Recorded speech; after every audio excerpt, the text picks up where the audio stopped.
In 1933, the U.S. government made it a federal crime for ordinary Americans to own gold. Not to trade it, not to hoard it, to simply possess it. If you were caught holding gold coins, bars, or even gold certificates after the government's deadline, you could be fined $10,000, worth hundreds of thousands in today's money, and sentenced to as much as 10 years in prison. Overnight, citizens were forced to surrender their most ancient form of savings, exchanging it for paper currency because their government demanded it. Imagine being told that the money you trusted, the treasure you safeguarded, the asset your family passed down through generations was now illegal to own. And this wasn't a criminal scheme or a private swindle. It was official policy, signed into law by the highest authority in the land, and it reshaped the financial order of the United States forever. To understand how such a dramatic event became possible, we have to rewind to one of the bleakest chapters in America's economic story, the Great Depression. By 1933, the country was in ruins. 1 in every 4 Americans was unemployed. Factories were silent, farms were abandoned, banks were collapsing by the thousands, and families watched their savings evaporate.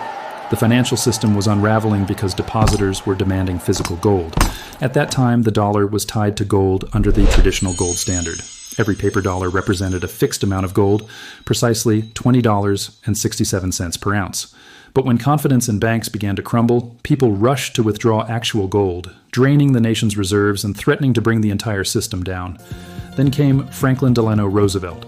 Sworn in as president in March 1933, he inherited an economy in freefall and a financial network on the verge of total collapse.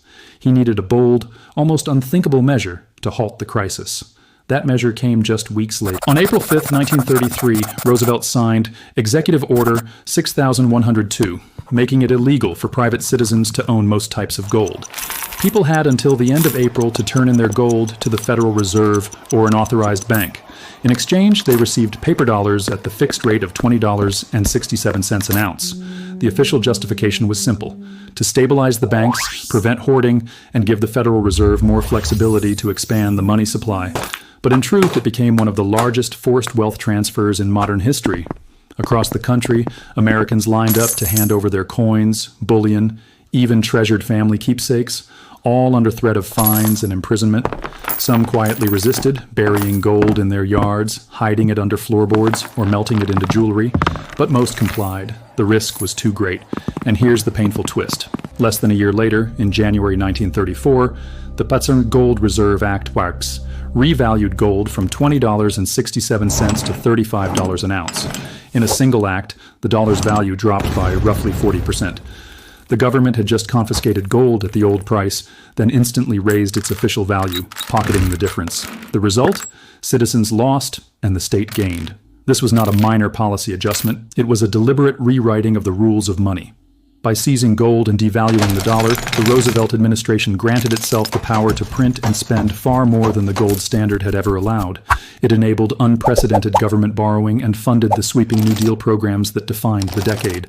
For the banks, it was a rescue operation. The gold now concentrated in the Federal Reserve's vaults restored trust in the system. For the government, it meant control. For ordinary people, it meant loss. A legally sanctioned taking disguised as national recovery. Now pause for a moment and imagine this personally. Your grandparents spent a lifetime saving gold coins, building a modest but solid nest egg. Then one day, the government declares their savings illegal, forces them to hand it over at a fixed rate, and shortly after, raises gold's price. Their wealth evaporates. The state profits. And there's nothing they can do about it. That isn't a story. It's exactly what happened to millions of Americans in 1933. The controversy was enormous. Citizens and creditors took the government to court in what became known as the Gold Clause cases. At the time, many contracts required repayment in gold, not paper money, as protection against inflation. By seizing gold and devaluing the dollar, the government effectively wiped out those agreements. Creditors argued this was unconstitutional, that it violated private contracts and property rights. But in 1935, the Supreme Court narrowly sided with Roosevelt by just one vote. Powerful and chilling precedent. In times of crisis, the government could rewrite financial rules, override contracts, and confiscate wealth, all under the banner of national interest. And the deeper purpose went beyond saving banks. It was to dismantle the gold standard itself. By taking control of gold and banning private ownership, Roosevelt severed the link between citizens and hard money. From then on, the dollar would be backed not by a tangible asset, but by government decree, by trust in authority rather than trust in metal. The era of paper money had truly begun. So who benefited? First and foremost, the government. By seizing gold and then revaluing it, Washington instantly inflated the value of its own reserves by billions. This windfall allowed Roosevelt to finance his ambitious New Deal spending, rebuild the economy, and stabilize the banking system. All without massive tax hikes during a depression. It was a masterful act of financial engineering, and a devastating blow to private property rights. Next came the banks. By shifting citizens' gold into the Federal Reserve's control, the government ensured banking stability.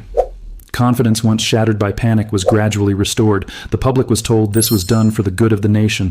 But the outcome was clear. The same institutions that had failed ordinary depositors were saved at the expense of those very depositors. And of course, the elite found loopholes.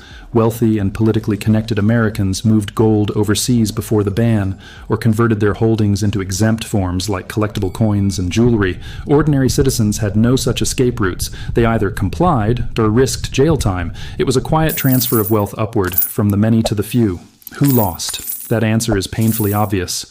Millions of Americans who had trusted gold as their safe haven learned that even real money could be taken away overnight. Their savings were replaced with paper dollars that instantly lost value after the devaluation. The people who had played by the rules lost the most and learned the harsh truth that the rules themselves can change at any time. Now fast forward to the present. Why should this matter to you today? Because the pattern hasn't changed. When the system is under threat, governments act to protect the system, not the individual.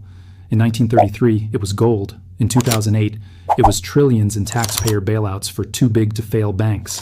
In 2013, Cyprus imposed bail-ins, taking a portion of citizens' bank deposits to stabilize its finances. And in 2020, unprecedented money printing during the pandemic inflated assets while wages stagnated, quietly eroding the middle class's purchasing power.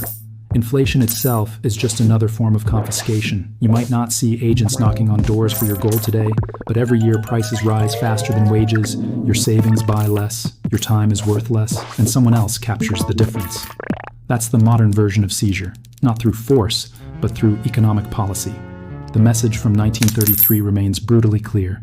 Never assume your wealth is untouchable. Never assume the system will play fair. When pressure builds, the rules will change. If the U.S. government once criminalized gold ownership, what stops future governments from freezing digital accounts, seizing retirement funds, or taxing savings into oblivion? The precedent has already been written, only the method evolves. True wealth isn't measured in digital balances or paper notes. Real financial independence lies in assets, knowledge, and skills that can't be seized with a policy or erased by inflation. It's about owning value that exists outside the system's reach and understanding history well enough to see the warning signs when they return. When America confiscated its citizens' gold, it wasn't called theft. It was branded as patriotism, as economic recovery, as a necessary sacrifice for the greater good. But the result was unmistakable. The system was saved, and the people paid the price. History doesn't repeat itself word for word, but it echoes. And the echo from 1933 still rings loudly. If wealth can be taken once, it can be taken again. If you don't understand how money and power truly operate, you'll always be the one holding worthless paper when the rules shift. So the next time a politician promises stability, or a banker assures you that your money is safe, remember 1933? Remember that the rules of finance are not immutable laws of nature. They're decisions made by people in power, and power always protects itself first. Protect yourself not through blind trust, but through understanding. Learn the history they don't teach. Build the kind of wealth that survives policy changes, because the next emergency is always closer than it seems. If this changed your perspective, stay tuned. History has the answers, and I'll show you where to find them.